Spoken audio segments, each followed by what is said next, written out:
Welcome to Essex Grove. My name is Thomas Templeton. I'm a housing officer with Helm Housing.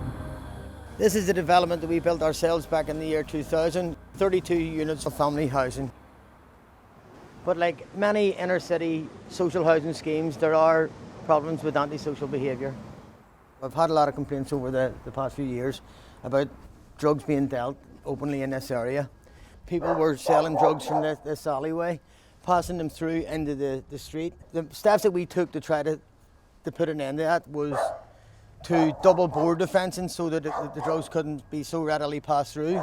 There's also a scheme ongoing at the minute to put alleyway gates at the end of each alley so that people cannot use it as a walk through unless they have a key, which means it would be only open to residents. Behind me there's an area of waste ground that we recently had to fence off with palisade fencing. This area has been a bone of contention for the association, for the local community, for the PSNI and for the council for the last 4 or 5 years. It's been the site of the bonfire, and on many occasions there has been riots and there's been upheaval, there's been community confrontation, there's been conflict as a result of this area of land. One of the moves that the young people have been engaged in, as opposed to antisocial behaviour, has been painting this mural.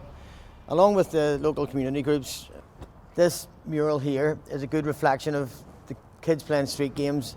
Unfortunately, towards the end, you can see that someone has lit a fire against this. These things aren't going to change overnight, but with local community involvement, the help of Helm, the Belfast City Council, the PSNI, it is something that we feel we can deal with effectively.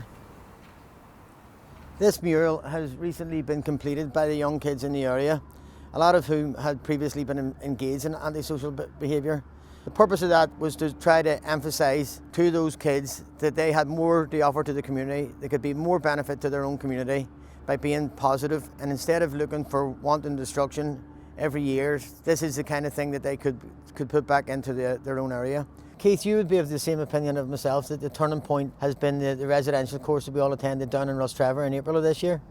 Yes, without a question. That was definitely the turning point in South Belfast. The Department of Justice funded 4 areas in Belfast to try and engage with the hard-to-reach youths. And from there on, that residential weekend and then the continuing youth intervention projects that we've run through Lorag has maintained that engagement with these youths so that there wasn't any attempt to collect bonfire material or have a bonfire. Helm have been very active. They have engaged with their tenants.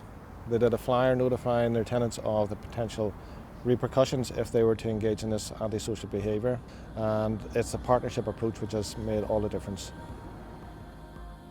My job has become much more neighbourhood focused. I spend a lot of time dealing with tenants and trying to help the tenants, same as all of the other housing officers in Helm Housing. We're proud to offer that kind of service to our tenants. We want them to be happy where they live. We want them to be safe and secure where they live. And by engaging with the local community groups, with the PSNI, the council, we hope that we can help to try to tackle any problems that may arise in the areas where they live.